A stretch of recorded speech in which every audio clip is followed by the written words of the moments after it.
Et bonjour à tous, bonjour à toutes, bienvenue dans ce nouveau numéro d'Avanti Nice. On est très content de vous accueillir pour cette nouvelle émission, cette nouvelle victoire de l'OGC Nice. C'est 2-1 face à Brest. L'OGC Nice qui monte sur le podium et qui reste du coup à la faveur des résultats de ses adversaires directs juste avant la trêve internationale. Un super début de saison sur lequel on va un peu revenir, même si évidemment pour les plus fidèles d'entre vous, chaque semaine vous avez l'habitude de nous entendre décortiquer l'actualité de l'OGC Nice. Une actualité encore chargée également hors terrain, mais on va en parler tout de suite avec Cédric. Comment ça va, Cédric ? Salut les gars, bah écoute, ça va très bien. Voilà, on s'est mis à la maison en finalement craignant un peu la tempête. De Nice s'est libéré, ce qui nous permet de faire cette émission lundi. C'est ça, y a pas d'école, pas de foot, voilà, donc je suis libre et me voilà. Donc non, mais toujours un plaisir d'être là. De toute façon, c'est notre émission, donc j'essaie d'être là le maximum possible. Vous savez. Et tu es habitué de cette émission, comme tu le sais. Voilà, bien ça sûr. commence déjà l'ambiance. Vous entendez aussi Romain qui rigole, toujours prêt à se moquer des autres. Bon camarade, Romain, comment tu vas ? Un bon compagnon.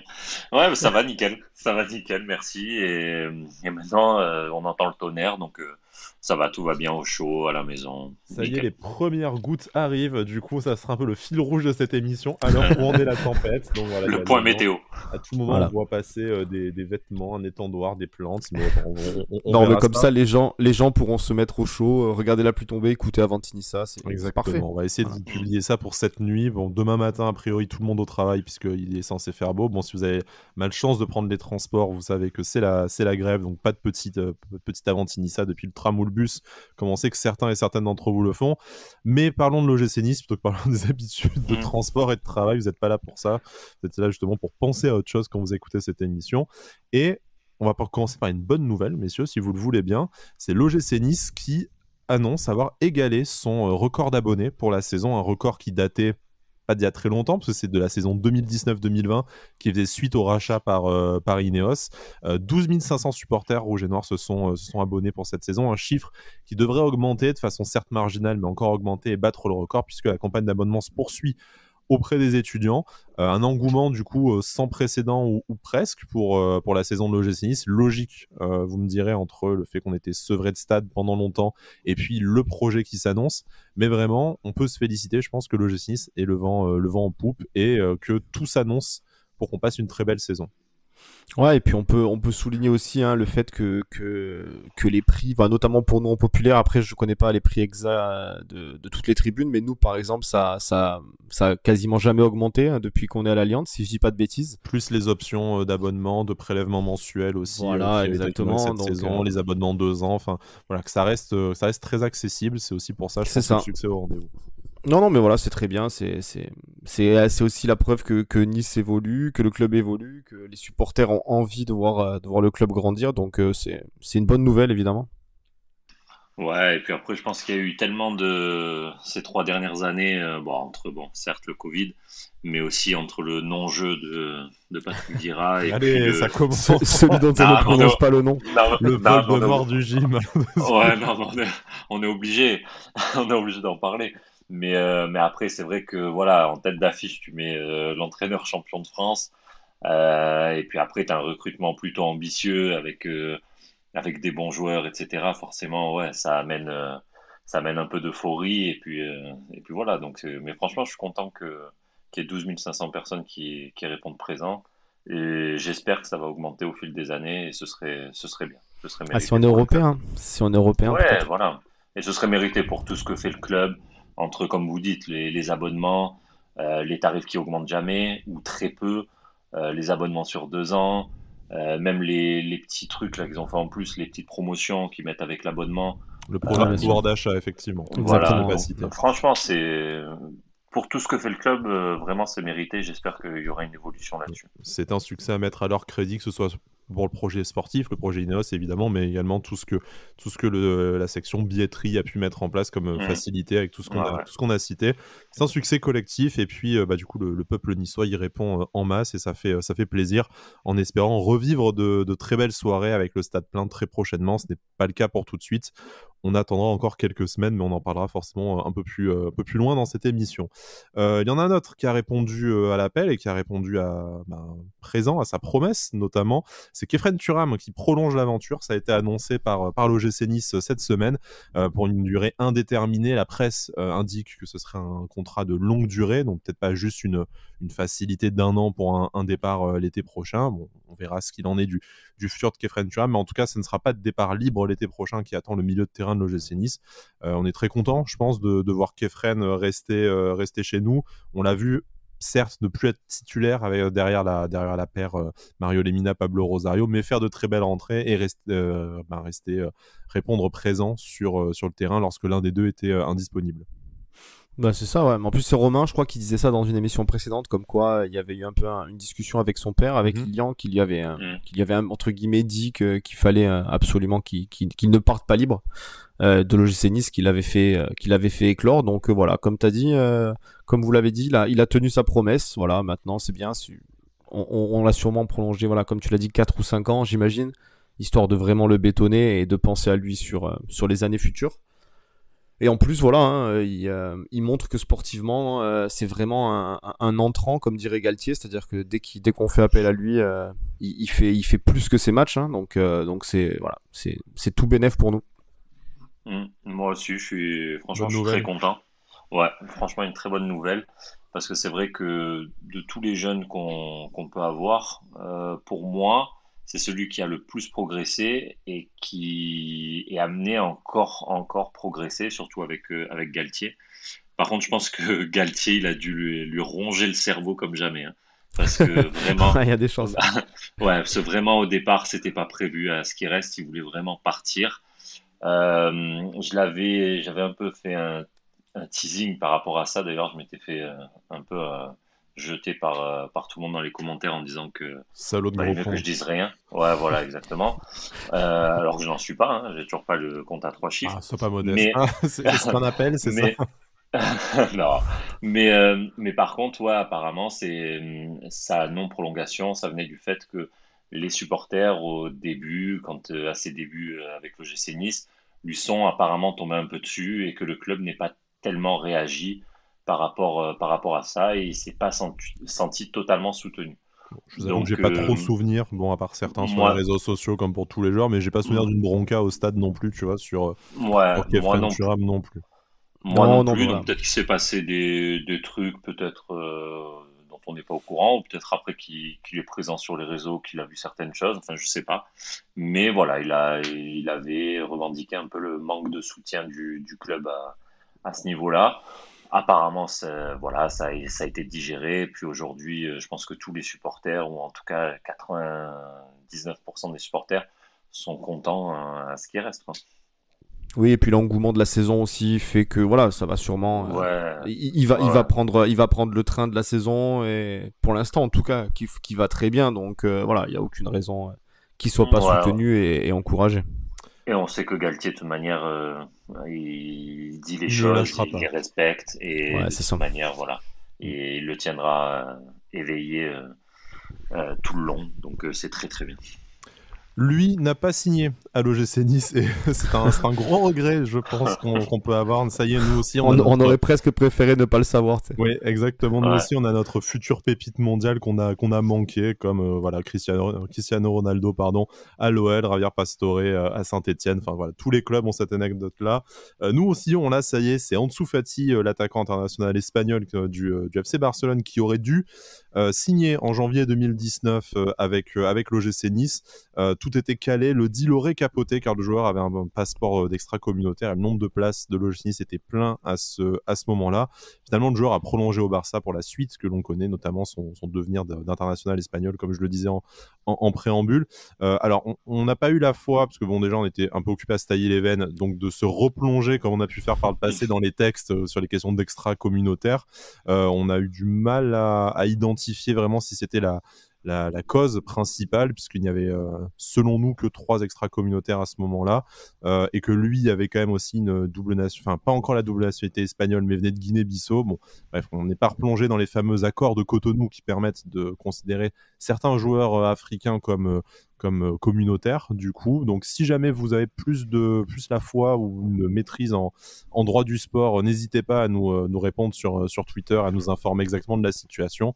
Toujours est-il que ce soit pour une question de pognon ou de passeport, ça ne s'est pas fait, il n'y a pas grand-chose, puisque vous verrez sur les réseaux sociaux, si ce n'est pas déjà fait, la photo du père d'Ansu Fati, son représentant Bori Fati, qui pose fièrement à l'Alliance avec un maillot de l'OGC Nice, floqué, Fati et tout. Voilà, mais bon, ça ne sera pas. Bon, forcément déçu. Après, on n'est pas le seul club à l'avoir raté, hein. On parlait de West Ham, de la Juve, de Chelsea, notamment aussi dans la presse spécialisée. Bon, ça ne s'est pas fait. La photo fait vraiment très mal. Mais à la fois, c'est un peu le lot de tous les clubs. Et au final, ça n'a pas empêché le l'OGC Nice de progresser derrière. Ouais, mais ça fait chier. Vas-y, Romain. Vas-y, Romain, vas-y. Non, après, je pense que tous les autres clubs n'ont pas eu la photo d'Ansu Fati avec le maillot. Nous, c'est vraiment que c'était très très avancé, quoi. Ouais, voilà. Nous, c'est que c'était vraiment très très proche. Après, à Nice, on aime bien les petits. Moi, je pense que l'histoire des passeports, ouais, c'est peut-être une petite excuse. Je pense que ouais, il y a dû avoir un petit problème de 100 ou 200 euros quelque part.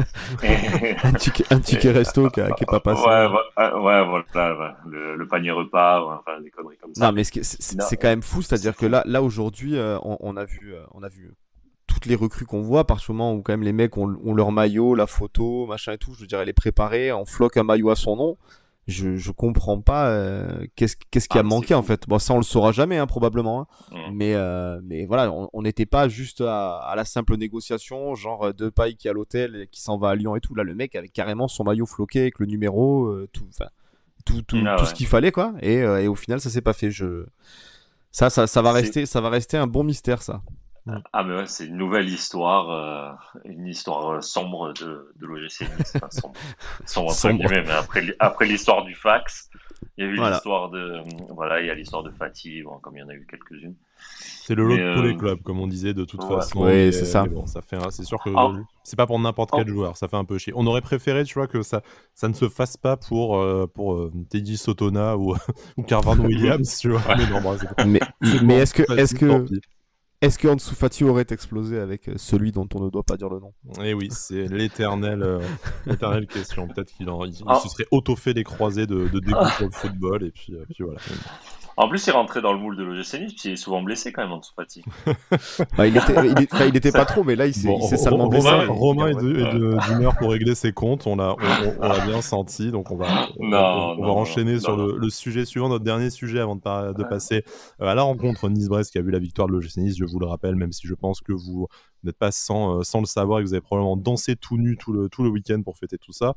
Ce sont 2 aiglons qui sont ciblés par le Borussia Dortmund pour l'éventuelle succession de Haaland qui devrait partir l'été prochain vers une plus grande destination pour une somme qui s'annonce pharaonique. Ce sont évidemment Kasper Dolberg et Amine Gouiri, selon Sport 1, le site allemand, c'est Sports Heinz, du coup, je sais pas, c'est pas très bien, je parle pas très bien allemand, je bosserai mieux ça la prochaine fois. Voilà, donc merci, c'est très gentil, très magnanime de ta part. Donc voilà, deux joueurs parmi tant d'autres qui font partie de la shortlist. Est-ce que pour vous, le Borussia Dortmund, c'est une destination qui crédible pour ces 2 joueurs? Est-ce que ce serait le moment de partir, ou est-ce que par exemple, et là je pense notamment à Amine Gouiri, une petite saison en Coupe d'Europe avec l'OGC Nice l'année prochaine, croisons les doigts, c'est peut-être la dernière étape nécessaire avant son envol vers un très grand club dont le Borussia Dortmund peut faire partie en tant qu'habitué des joutes européennes? Alors Gouiri, pour moi, clairement, c'est même minimum une saison, hein, c'est-à-dire que si le club grandit, je pense qu'il aurait tout intérêt à grandir aussi avec le club. Il claque, il est meilleur buteur de Ligue 1 quand même, quasiment. Non, mais à grandir, encore c'est bien, donc. Oui, non, mais après voilà, enfin, je pense que le club a des ambitions, a les moyens aussi de potentiellement le revaloriser pour lui montrer qu'on peut compter sur lui. Voilà, comme on l'a dit, après voilà, Dortmund c'est un top club, hein, évidemment, il faudra voir si s'il y a vraiment du concret et des offres. Mais voilà, moi je pense que Gouiri a tout intérêt déjà à voir un petit peu son avenir à Nice, peut-être plus qu'une saison, hein, espérons, voilà, au minimum 2 saisons, ce serait bien. Après maintenant, Dolberg, voilà, pourtant on sait l'amour que je lui porte, mais c'est potentiellement sa dernière saison à Nice. Je pense que le championnat allemand en plus lui fait de l'œil, hein. On sait que Proximité avec le Danemark aussi, hein. La géographie pour les nuls. Mais, bah, c'est ça. Et puis voilà, c'était, je sais plus quel club aussi était intéressé par lui déjà au moment où il signe à Nice. Je crois que c'était Hoffenheim. Hoffenheim, bravo. Voilà. Quelle mémoire. Voilà, donc et puis c'est un championnat, je pense, qui lui sirait bien, hein, de par son profil, tout ça. Donc voilà. C'est potentiellement une destination pour lui, l'Allemagne, je dirais, même s'il reste à vie à Nice, Dolberg, je serais le plus content. Mais... Ouais. Romain, il faut se préparer à dire adieu à un de ces deux attaquants l'été prochain, selon toi. Dortmund, pas Dortmund, mais ça semble compliqué de se projeter avec les deux, peut-être encore une saison après. Moi, je pense que si tu veux te projeter avec les deux, c'est que si tu as la Ligue des Champions. Après, Dolberg, enfin, attention, Gouiri, moi je le vois encore rester minimum un an, hein. Un an de plus à Nice. Si on a une Coupe d'Europe, mais bon, peu importe la Coupe d'Europe, mais par contre, un mec comme Dolberg, je pense que là, cette année, il est resté parce qu'il a vu que le club était ambitieux en termes de recrutement, etc. Et peut-être pas non plus des méga offres compte tenu de Ouais. la santé du marché. Exactement. Et puis la saison qu'il avait fait aussi. Ouais, c'est sûr. Mais bon, après, sa cote a été bien remontée après l'Euro. Mais maintenant, c'est clair et net que je pense que si t'as pas la Ligue des Champions, un mec comme Dolberg, tu peux pas le garder à Nice alors que il aura fait 3 saisons. Et après, un club comme Dortmund, généralement, ça se refuse pas des masses, hein. Mais j'ai espoir si l'année prochaine, tu arrives à choper une place sur le podium, j'ai espoir de garder quand même le gros de l'effectif, quoi. Enfin, tout l'effectif. Donc, j'ai confiance en Galtier. Delors, il est en train de montrer quand même qu'il est là et qu'il peut apporter énormément, hein. Donc, après avoir, voilà, avoir c'est pas Dolberg, c'est sûr. Après Delors, j'ai plaisir à entendre. On sent que Brice est absent de cette émission. j'ai pas son CV sous les yeux à Delors, mais je suis pas sûr qu'il ait énormément joué de matchs européens. Donc voilà, c'est sûr que sur ce plan-là, si tu pars du principe que tu as les ambitions pour jouer les Coupes d'Europe, voilà, il va falloir aussi que Delors s'habitue à jouer la Coupe d'Europe aussi. Donc Dolberg sur ce point-là a beaucoup plus l'habitude que lui. Ouais. Bon, en attendant de savoir à quel joueur on va dire adieu, je vous propose de dire adieu à la colline du château et du fort du Montalban que je ne vois plus du pluie et du brouillard. Donc ça y est, des petits fils rouges météo, c'est bon, voilà, ça disparaît petit à petit. Bon, on fait des points météo comme ça au fur et à mesure. Je vois encore la mer, tout va bien, je me sens toujours chez moi, mais bon, c'est compliqué. Messieurs, puisqu'on parle de météo dégueulasse, parlons de Brest. Donc exactement. Quelle transition. Oh, t'as vu ça, mais quel professionnel. C'est incroyable. Voilà, de ce match qui a eu lieu samedi soir du coup à l'Alliance Riviera, un match sans la Populaire Sud, malheureusement en tout cas sans la tribune ouverte. Après on est bien placé, notamment Cédric, pour savoir que les supporters étaient un peu disséminés ailleurs dans le stade.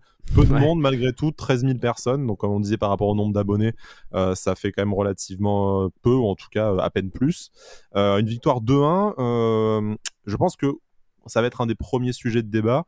Le score n'est pas franchement flatteur par rapport au contenu du match, mais comme disait Romain en amont, le gym a su contrôler le match, ne s'est jamais vraiment fait peur. Et peut-être qu'à défaut d'une Manita, on a au moins vu un OGC Nice qui est rentré dans le match tout de suite et qui a su, sans tuer le match, le contrôler jusqu'aux dernières minutes et remporter l'essentiel, c'est-à-dire les 3 points. Ah ouais, moi je me suis jamais senti inquiété dans ce match, entre guillemets. Ça fait peut-être un peu un peu prétentieux de dire ça et tout, mais je me suis jamais senti inquiété dans ce match. Et voilà, donc non, on a maîtrisé ce match du début à la fin. Et voilà, après le score, évidemment, hein, on aurait peut-être dû et pu l'aggraver énormément, hein. Moi je pense en première mi-temps déjà aux 2 têtes de Dolberg. Là, le gardien, il fait 2 parades. De l'or. De l'or, pardon. Ouais, Pardon ça, de te T'as couper. pas honte? Ouais, ça y est, je deviens. Ça y est, je perds la tête.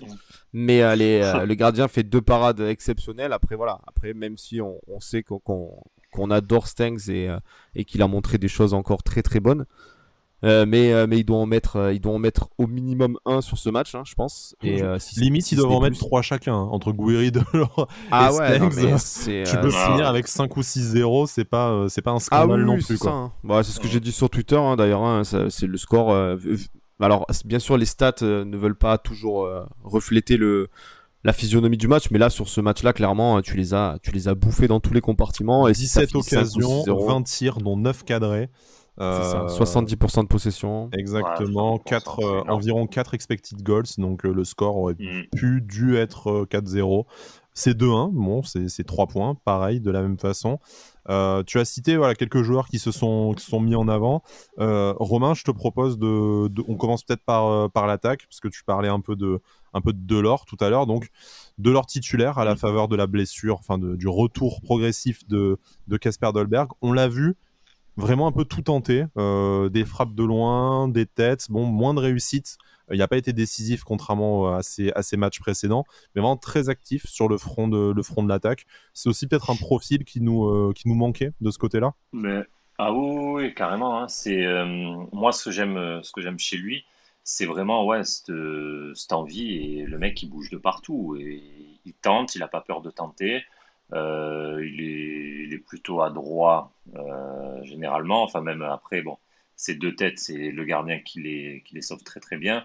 Après il se foire quand même sur deux têtes aussi je crois ou une tête.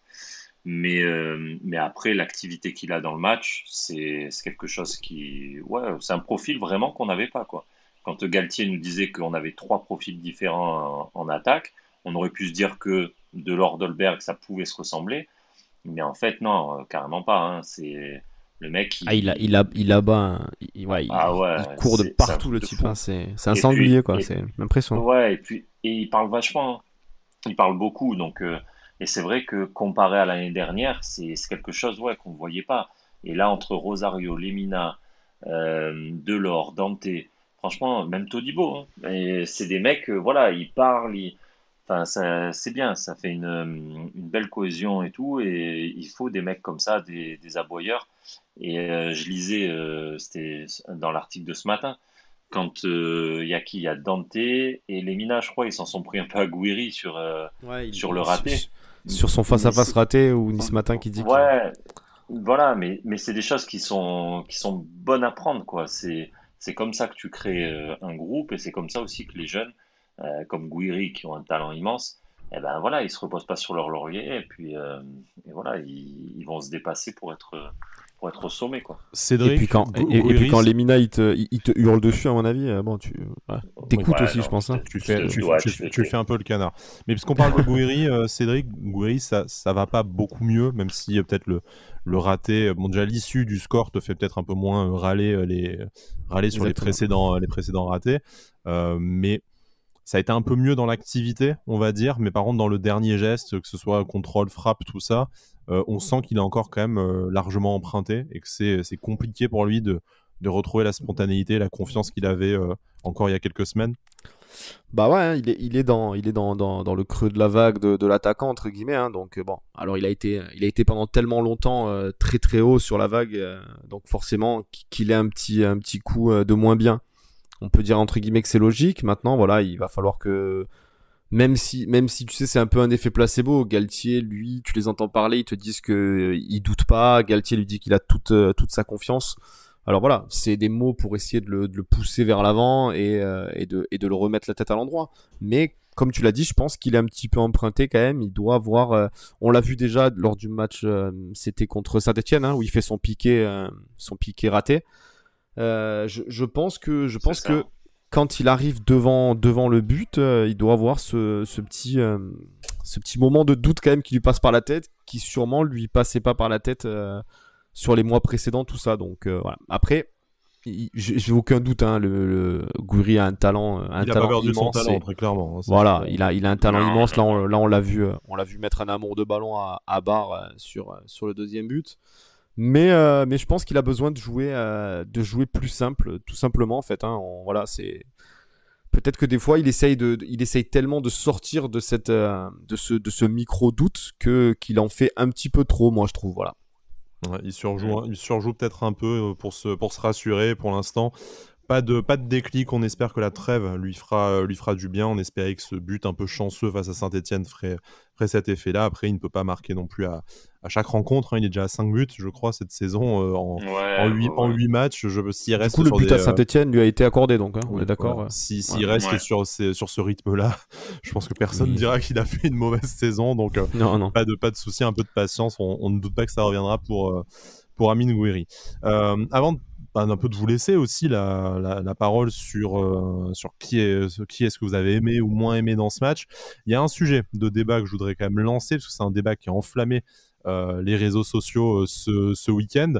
C'est évidemment Calvin Stengs, son niveau, sa maladresse devant le but. Donc il y a ceux qui ne supportent pas cette maladresse et qui pensent qu'il aurait effectivement dû claquer un triplé, et heureusement que ça n'a pas été préjudiciable à l'OGC Nice sur le score final, pardon. Et il y a ceux qui trouvent que putain, quel joueur, quoi, quelle qualité de passe, et tu te dis mais si tu as la moitié de ce qui se procure comme occasion qui rentre, je vais pas dire que tu as un futur crack mondial, mais quel joueur tu as en fait, quoi. Donc bon, à l'intonation de ma voix, vous avez compris dans quel camp je suis sans le mec est tout nu, je n'influence pas tout le débat, tu vois. Non, mais... Bon, alors je me mouille, moi je commence à dire mais vas-y, fais-toi plaisir. Mais quel joueur, quoi. Que ce soit ça passe en profondeur lors du dernier match, et puis cette science du placement, les combinaisons qu'il fait avec ses coéquipiers, je dis mais enfin, c'est un joueur qui, niveau intelligence de jeu, mais tellement au-dessus d'un collectif qui pourtant ne manque pas de joueurs de ballon. Je veux dire, mais moi j'ai vraiment l'impression qu'on a un diamant brut, et qu'en fait, heureusement qu'il rate des trucs, parce que s'il claquait toutes ces occasions en plus, mais tu le fais partir au mercato d'hiver tout de suite, en fait, quoi. Je m'enflamme un peu, mais je dis moi, d'un autre côté, je dis heureusement, c'est-à-dire qu'il a une marge de progression, le garçon, hein, parce que...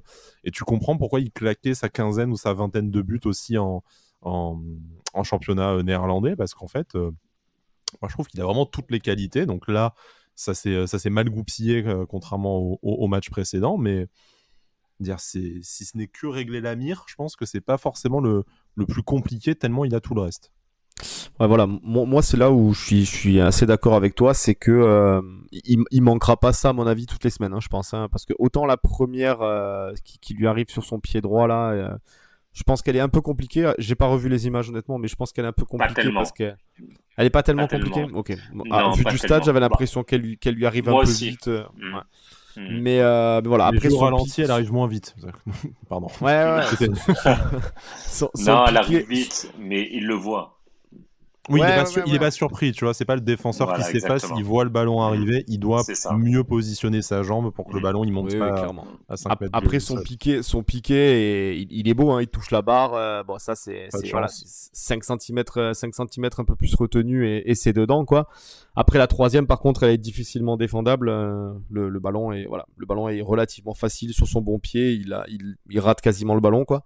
Mais là où par contre moi je me dis que déjà il y a du positif, c'est qu'on commence à le voir de plus en plus dans un match. C'est-à-dire qu'au départ, on commençait à dire que il fallait qu'il se mette un peu au rythme de la Ligue 1, qu'il monte en puissance parce qu'il avait eu une demi-préparation.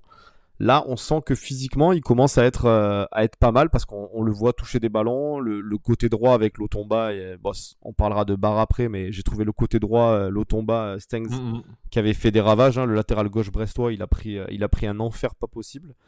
Et voilà, donc je pense que c'est vraiment du positif pour Stengs. Moi j'adore un peu son toucher de balle et sa vision de jeu.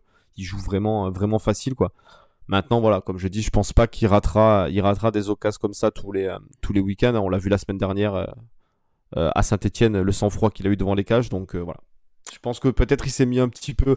Il avait dit, hein, il y avait le retour des supporters, il y avait sa famille qui était là pour la première fois dans les tribunes. Avec Madame Stengs, hein, on salue Axel qui est un très grand connaisseur du dossier. Alors peut-être qu'il s'est mis un petit peu de pression et qu'il tenait absolument à marquer. Hein. Ça reste un jeune joueur, mais voilà, c'est un peu comme pour Gouiri avec des échelles différentes évidemment. mais j'ai très peu de doutes sur la qualité de Stengs, quoi. Alors que le tonnerre se joint à nous, puisque pendant qu'on parle de Brest, Eh oui, Brest, putain, j'ai là failli là. la faire. Oh. J'ai failli la faire. Les blagues de Brice, même quand il n'est pas là. Romain, sur Stengs, est-ce que c'est le nouveau Miziane ou non, quand même, faut pas déconner? Non, Parce qu'on attends, l'a lu, hein.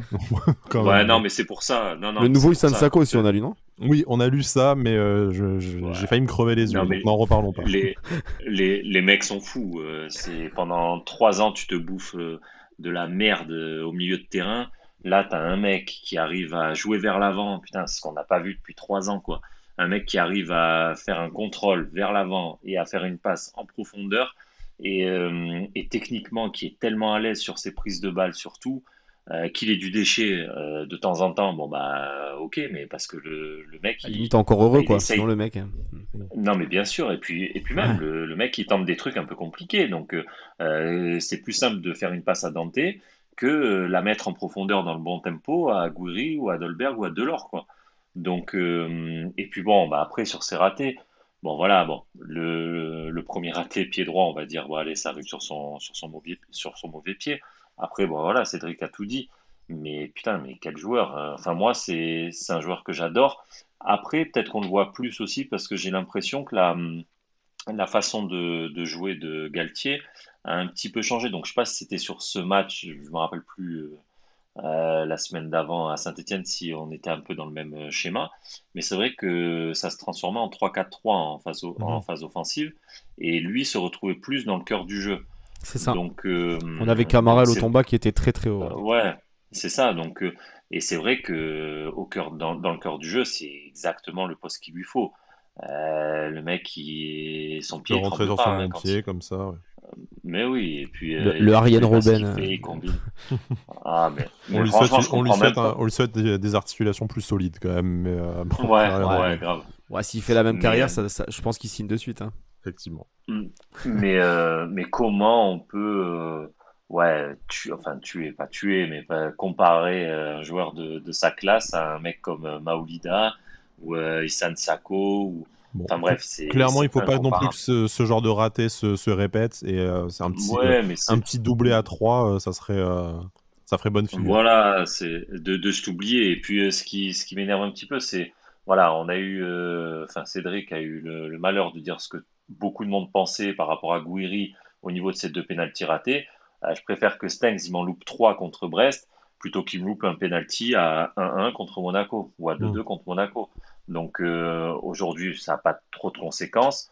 Mais voilà, et puis comme le dit Cédric, quand on voit le but qu'il met contre Saint-Etienne, va que le match prochain, s'il en a une à Si t'es mettre, il la enroulé dans mettra le au fond. filet face à 3, on Ben mise oui. gros dessus. On mise gros dessus. Et puis je sais Ben, bien pas, sûr. pour finir vite fait sur Stanks, hein, mais j'ai l'impression que tu sais, il est relativement. T'as l'impression qu'il est toujours jovial, toujours relativement expressif. Je pense pas que c'est le genre de mec à se ronger la tête d'avoir. Alors, jovial, oui. Après, quand il fait son raté, il y a un gros plan sur lui. Tu voyais ses yeux, Ouais, t'as l'impression qu'il allait fumer la mère de tout le monde, quand même. Tu vois. Donc, d'accord. ce qui est mieux que les mecs qui ont l'air complètement dépressifs dès qu'ils ratent quelque chose et qui se traînent sur le terrain, tu vois. Mais je pense que Ouais. mentalement, du coup, le gars en veut aussi. Mais bien D'ailleurs, sûr. Et puis il a l'air d'aimer, il a l'air d'apprécier jouer à Nice. Enfin, je pense que c'est vraiment une bonne pioche au niveau tempérament et au niveau caractère. Et ça a l'air d'être un bon gars. ouais, non, mais c'est clair. Il y a aucun doute vraiment sur Mm. lui. Voilà, c'est le genre de mec que tu te dis s'il prend une totale confiance et qu'il progresse normalement, hein, parce qu'il est encore jeune, hein, c'est le genre de mec qui Mais te, oui. qui te fait venir des gens au stade, tu vois ce que je veux dire? Parce que Ah, mais c'est carrément. voilà, c'est super beau Totalement à voir d'accord. jouer, quoi. Mm. Je vous propose de passer sur. Enfin, on pourrait parler de tous les joueurs au final, mais de parler chacun d'un joueur qui vous a agréablement surpris ou d'un joueur dont vous voudriez parler. Alors, je vais vous laisser le plaisir de parler de l'homme du match et je vais un peu faire mon hipster. Moi, je trouve qu'on a assisté à un très bon match de Jordan Lotomba. Tu as Ah commencé putain, tu à m'as en parler, tué. Cédric. Ouais. Ah, désolé, je voulais pas parler de Ouais. Melvin Barr ni de Et Lemina moi parce non que c'était plus. c'était ce qui était facile. Mais Exactement. alors, tu sais quoi, Romain, je te fais la passe décisive. Est-ce que selon toi, on n'a pas assisté au meilleur match de Jordan Lotomba sous les couleurs de l'OGC Nice? Ah, mais c'est clair. Moi, franchement, il m'a agréablement surpris. Moi, j'ai toujours bien aimé ce joueur, mais là, contre Brest, Il a fait des bons centres, il a fait des bons débordements, il a eu une activité mais incroyable. Incroyable quand tu vois qu'à la 88e minute, il met son but hors jeu. Le mec, tu te demandes où il a pêché Ouais, qu'est-ce qu'il foutait là en toute plus, cette accessoirement? énergie. Ah ouais, non mais le type à la 88e, Il est avant-centre. il avance-centre. Déjà à Saint-Etienne, c'est lui qui donne le ballon à Dacunia pour le troisième but, hein, Oui. lors de sa Ouais, rentrée. mais moi je trouve que vraiment, aujourd'hui, Lotomba, c'est beaucoup plus qu'une doublure. Et attention à Atal, parce que sur les derniers matchs que Atal a montré et ce que Lotomba a montré, franchement, bah, il y a quand même débat et je trouve que Lotomba se font plus dans un collectif que Atal. Atal, il était bon parce que quand on comptait sur lui et qu'il fallait faire un tout droit, mais aujourd'hui où on a un collectif qui est un peu plus technique, etc., bah, je trouve que Lotomba, ils se font beaucoup plus dans ce collectif. Bah, moi, il y a un truc surtout, c'est que j'ai. Bah, alors, c'est aussi la marque de fabrique, entre guillemets, de Galtier et ce 4-4-2, mais t'as l'impression qu'en fait, on est revenu à des choses simples, en fait. Même un mec comme Elvin Barr, voilà, là, on a vu Lotomba, ça fait pas de fioriture, ça fait pas lever la foule et tout, mais c'est terriblement Calme-toi, efficace, quoi. calme-toi. Roberto, il fait lever la foule, hein, je suis Oui, désolé. oui, non, mais pour dire, tu vois, ce que c'est pas du ATM, c'est pas du Atal comme on a pu voir, qui partit dans des rushs à On verra dribbler. s'il finit pas avec plus de buts qu'à thème, hein. Moi, je dis. Non, bon, d'accord, j'exagère. Mais, mais voilà, Légèrement. c'est juste efficace en fait. C'est des mecs qui sont en place, qui jouent au football simplement, qui jouent collectivement bien ensemble. C'est flagrant en fait que tu as l'impression que les mecs prennent du plaisir à jouer ensemble. Donc, Exactement. et j'ai trouvé Lotomba vraiment sur ce match, voilà. Déborder, dédoubler avec Stengs, tout le temps lever la tête pour chercher les attaquants, pour essayer de faire marquer les copains. Voilà, c'est des choses Mm. que moi, alors voilà, on va peut-être dire que je taille Atal ou quoi, mais moi, je trouve qu'Atal, sur ce point-là, il a pas progressé d'un point depuis qu'il est à Nice. C'est-à-dire que il joue beaucoup pour lui, beaucoup la tête dans le guidon pour essayer de partir en rush solitaire. Et là encore, sur les derniers matchs qu'il a fait, c'est les trucs que je lui reproche, où il aurait pu faire deux trois fois des centres. On l'a vu revenir sur ses pas pour essayer de redribbler le mec. Moi, c'est des trucs qui me frustrent un peu venant de sa part, et je préfère clairement le football qu'on a vu contre Brest. Moi aussi. Cédric, je te propose de garder la main. Tu voulais parler de qui? Du coup, Mario Lemina, a priori. Bah, je vais parler de Mario Lemina, je vais vous laisser Ah, clôturer sur l'homme du match, Genre, forcément. blasé le type. C'est Non, le ouais, mec, je me le débrouille pour mec. parler de Mario Lemina.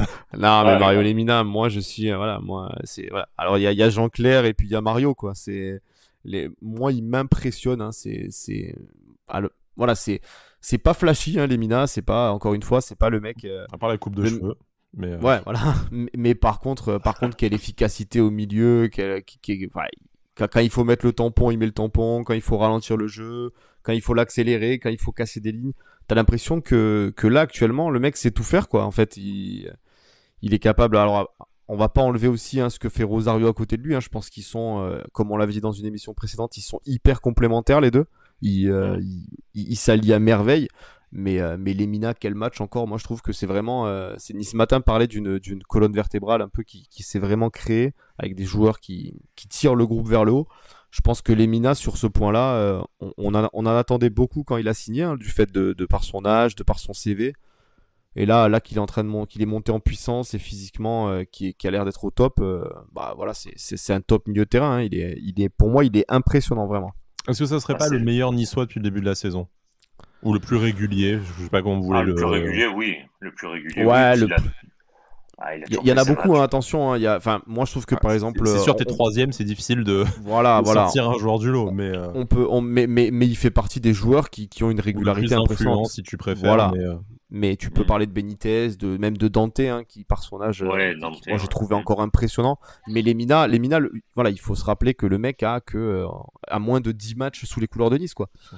Et on en parle comme s'il était là depuis 5 saisons et que c'était le patron. Voilà. Moi, je pense qu'à terme, ce mec-là, derrière Dante, il risque d'avoir le brassard au bras assez rapidement pour moi. Mais c'est sûr. Et puis moi, bah maintenant, je comprends un peu les commentaires de certains tweets et même sur Insta. Quand je voyais ces anciens clubs dire ouais non, Lemina, signe chez nous, et que tout le monde, mais ça, il n'y a pas eu un commentaire négatif sur ce mec.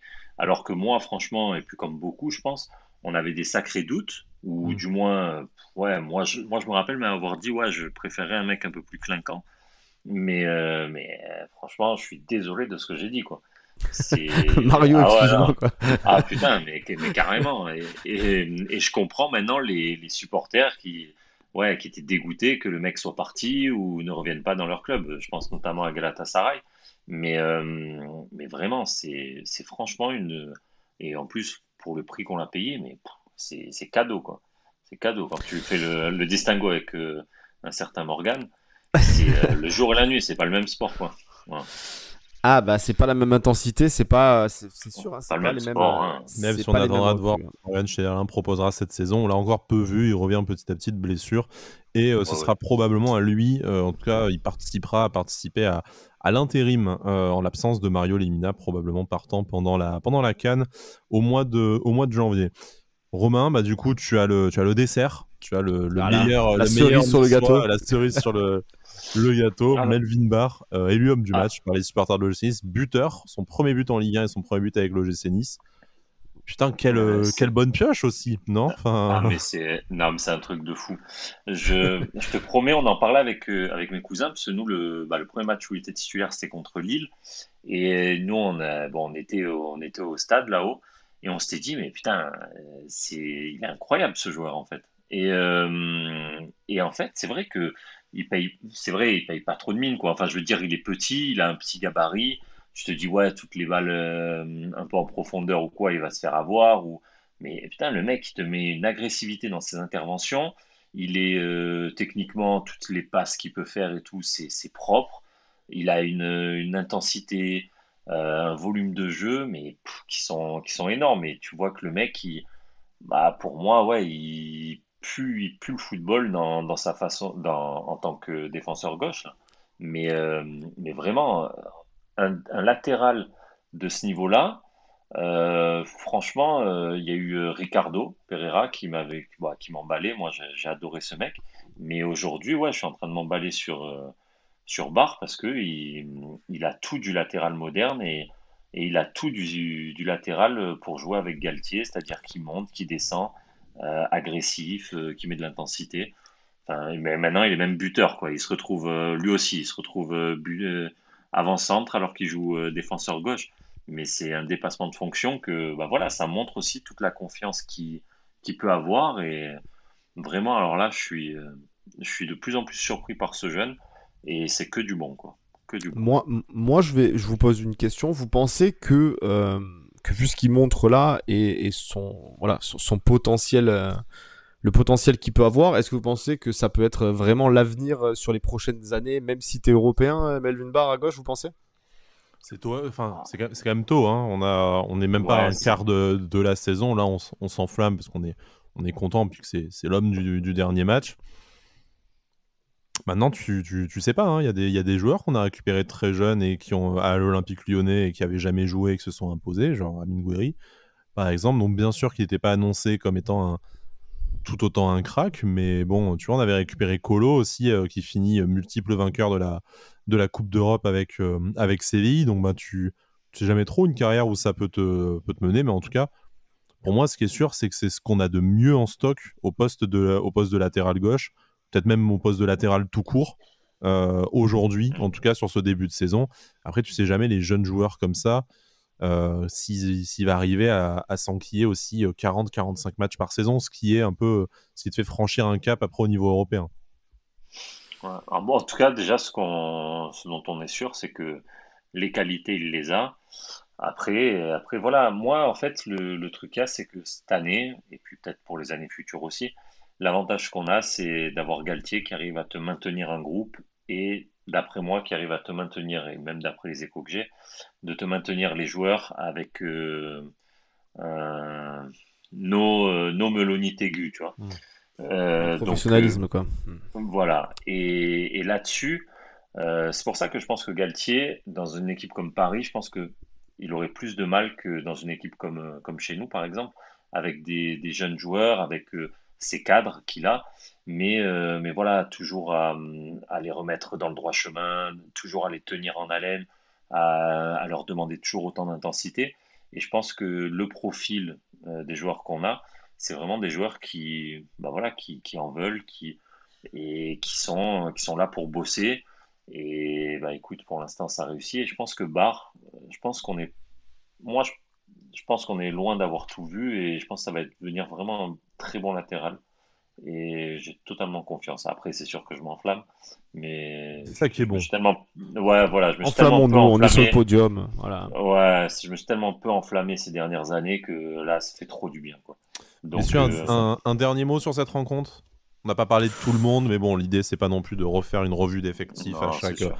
chaque émission. Est-ce que vous avez quelque chose d'autre à partager avec nos auditeurs, nos auditrices? Non, moi je suis très content du match. Je suis très content surtout qu'on ait corrigé le tir au niveau des entames de match, hein, parce que voilà, c'est pas toujours simple surtout contre des équipes qui sont potentiellement plus faibles, que ce soit même au classement, au niveau comptable, tout ça. Donc voilà, c'est des matchs où tu dois leur rentrer dedans et tu dois leur montrer immédiatement que c'est toi qui est l'équipe la plus forte, hein. D'ailleurs, Derzakarian l'a dit en conférence de presse, hein, que Nice était tout simplement une équipe plus forte qu'eux. Donc voilà, il faut, je pense, notamment lors du prochain match, hein, on va jouer 3, mais voilà, c'est des matchs où il faut que tu montres maintenant que c'est toi qui es l'équipe la plus forte pour montrer tes ambitions, pour mettre entre guillemets, tu vois, tes couilles sur la table en disant les gars, on est là et on rigole pas. Et voilà, c'est ce genre d'entame qu'il faut faire, ce genre de match plein qu'il faut faire, qu'il faut répéter sur toute la saison. Et, moi, tu vois, je l'avais dit sur Avantinissa, la défaite à Lorient, je pense qu'elle a fait du bien dans un sens. Et on voit que depuis le match contre Lorient, les entames de match ne sont plus les mêmes. Que ça soit à Saint-Étienne ou à Brest, bientôt dans la première demi-heure, tu dois plier le match, quoi. Mais, Ah oui, clairement. mais voilà, je pense que cette défaite, elle a fait du bien pour la tête de tout le monde. Et je pense que ça, je sais pas, ça a peut-être enlevé une pression. On se prend les 2 buts contre Monaco alors qu'on n'avait toujours pas encaissé de but. Et juste après, contre Lorient, on se prend notre première défaite. Et voilà, moi je pense que là, on est reparti sur des bonnes bases. Et je pense que les joueurs, ils ont vu aussi que bah voilà, un match, ça se joue 90 minutes. On a beau avoir un beau potentiel technique, mais bon voilà, on n'est pas non plus le Paris Saint-Germain, mais on a un beau potentiel technique et que les matchs en Ligue 1, ça se gagne avec de l'intensité de la première à la 90e minute. Et contre Brest, mine de rien, bah, même si c'est l'avant-dernier du championnat, on sait à Nice que ça n'a jamais été facile de les jouer. Mais contrôler un match de la première à la dernière minute avec 70% de possession, des actions, de tout, enfin on a tout eu. Je pense que voilà, si on arrive à tenir une bonne partie de la saison avec ce niveau et cette intensité surtout, je pense que voilà, on risque de vivre de belles choses quand même. Justement, parlons-en. On va laisser le Nice pour 2 semaines à cause de la trêve internationale. Peut-être l'occasion de faire un mini bilan sur cette entame de championnat avant de vous laisser. 2 points, une moyenne de 2 points par match à la défaveur malheureusement de ce point en moins. 16 points, 8 rencontres. On peut avoir des regrets. Tu as cité Lorient, Monaco, forcément Marseille. Mais est-ce que vous vous attendiez d'être déjà sur le podium, même si c'est anecdotique à ce moment-là de la saison, avec 16 points en 8 rencontres? Est-ce que c'est pas surprenant au final que cela prenne aussi vite, aussi fort? Et est-ce qu'on n'a pas un peu raison ou un peu de légitimité pour s'enflammer pour la suite? Bah alors est-ce qu'on s'y attendait? Je sais pas. Par contre, on l'espérait tous, hein, évidemment, hein, quand t'attends un mec, enfin, quand tu vois arriver un mec comme Galtier comme ça, qui est sûrement à son prime d'entraîneur, quoi, tu t'attends à des choses et t'espères des choses. Maintenant que ça prenne aussi vite, ça montre clairement tout le talent que peut avoir Galtier, quoi. Le mec, dès qu'il parle, tout ce qu'il explique concernant le football, son jeu, ce qu'il veut mettre en place, c'est clair, c'est fluide. Tu comprends en fait que les joueurs, voilà, il y a rien qui est laissé au hasard dans le football en fait avec lui. Tout se joue sur des détails et t'as l'impression qu'il maîtrise la plupart des sujets qui traite avec les joueurs et dans ce 4-4-2. Donc pour moi, voilà, c'est clairement incroyable ce qu'il est en train de faire avec Nice, mais en même temps, c'était attendu. vu les ambitions qu'il fallait mettre en place maintenant après 3 saisons très compliquées. Moi, je suis d'accord. Je suis d'accord avec Cédric. On l'espérait tous par rapport, comme tu l'as dit, au recrutement et par rapport aux attentes. Après voilà, pour faire Ça un dépasse bilan. pas, ça dépasse pas tes attentes. Franchement, moi, il me semblait. Bon, après, moi, peut-être que je suis un peu con là-dessus, mais dans nos conversations, moi, j'avais dit clairement, hein, Oh, le mec, il lâche des infos privées, quoi. Putain, c'est fou. ouais, c'est vrai. Mais Tant qu'il lâche pas les photos, écoute, tout va bien. lors de Ouais, nos ça. soirées masquées, euh, il y a- j'avais dit qu'on avait le plus bel effectif derrière Paris et allez, je mettais avec nous Monaco. Parce que Monaco, je trouvais qu'ils avaient un bel effectif. Et je trouve toujours qu'ils ont un bel effectif. Mais donc, bien sûr, ça dépasse les attentes. Tu te dis pas que la mayonnaise, elle prenne aussi vite, etc. Mais après, non, parce que pour moi, on a le potentiel pour être sur le podium. On a tout pour être sur le podium. Et après, moi, depuis le début de la saison, je trouve que voilà, il y a eu deux visages. Il y a eu le premier visage totale réussite, mine de rien, il faut quand même le dire, parce que sur les matchs Sur les Lille et fameux Bordeaux, 4-0, oui. voilà, on a une totale réussite là-dessus. Et après, on a été peut-être dans le confort un petit peu. Et là, on voit vraiment pour moi, hein, depuis ces deux derniers matchs, on voit vraiment, voilà, le travail de Galtier avec ce qu'il attend de l'équipe, intensité, rigueur tactique et le dépassement de soi, en fait. Et en fait, on l'a très bien vu là sur les deux derniers matchs. Et je pense que, voilà, je me répète, mais je pense qu'on va voir de très très belles choses parce qu'on est qu'au début et que des mecs comme Stanks, Kluivert quand il va revenir, même après l'association Delors, Gouiri, Dolberg, enfin voilà, tout ça va, quand ça sera bien bien huilé, je pense qu'on risque de faire mal à plus d'une équipe, quoi. Ouais. Et ben on a Et toi, Sky, du coup donne-nous ton avis, n'hésite pas. C'est gentil, Ah oui. merci. Ouais, je suis un peu surpris pour une fois qu'on demande mon avis dans cette émission. Non, je C'est un message. Hein. moi, je trouve Faut quand même que ça dépasse un peu les attentes. Bon, bien sûr, tu pourrais être seul deuxième aujourd'hui sans les événements à Marseille et sans le creux de la vague de Amine Gouiri. Mais je pense qu'on nous aurait dit 2 points par match de moyenne pour la trêve. On aurait tous signé. Comme aujourd'hui, si on te dit 2 points par match jusqu'à la fin de la saison, personne va chipoter et te dit que non, mais un peu plus, ça serait bien. Peut-être qu'on fera mieux. Mais là, je pense qu'on a vraiment lancé la saison de la meilleure des façons. Il faudra un peu gérer la CAN, ce qui a toujours été un peu compliqué à Nice et ce qui nous avait peut-être coûté mieux lors de la première saison sous Lucien Favre. Mais effectivement, je pense que là, on est armé pour aller jouer le podium. Peut-être qu'on ne l'aura pas. Et si tu te contentes d'une 4e ou d'une 5e place, on sera peut-être pas malheureux non plus. Mais bon, quand tu vois que tes concurrents ne vont être occupés notamment par la Coupe d'Europe cette année, c'est peut-être la saison ou jamais, en fait, où frapper un grand coup et essayer de retrouver la musique de la Ligue des Champions. Voilà. Bon, après, pas d'enflammade. On est certes 3e au classement avec 16 points, ce qui est extrêmement flatteur comme moyenne. Mais tu peux aussi regarder regarder le verre à moitié vide. Tu n'as que 3 points d'avance sur Lyon, 10e. Donc, en fait, c'est encore le début du championnat. C'est encore extrêmement serré. Et la suite de la saison de l'OGC passera par une victoire le dimanche 17 octobre à 13h. C'est le retour de trêve, le déplacement à Troyes. Et celui-là, c'est bien pour affronter les Stacks, du coup, le club de Troyes.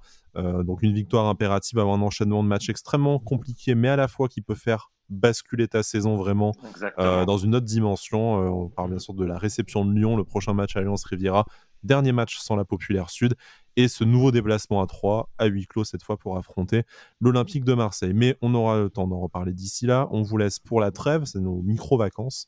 On va dire, vous nous retrouvez évidemment sur les réseaux sociaux comme d'habitude, en podcast avec cette émission, que ce soit sur YouTube ou sur les plateformes audio, Spotify, Deezer et ainsi de suite. N'hésitez pas à nous faire remonter dès qu'il y a un problème, c'est très gentil, hein. On sait que des fois ça peut être un peu compliqué, c'est la technique, mais on apprécie que vous soyez fidèles et attentifs à la bonne diffusion de l'émission. Cédric, Romain, merci beaucoup d'avoir fait cette émission avec moi. J'espère que vous êtes autant régalés que moi et que nos auditeurs se régaleront autant que nous. C'était top. Toujours un plaisir. Et puis toujours vous d'être là. savez que vous revenez quand vous le souhaitez. Et d'ici là, Issa Nissa.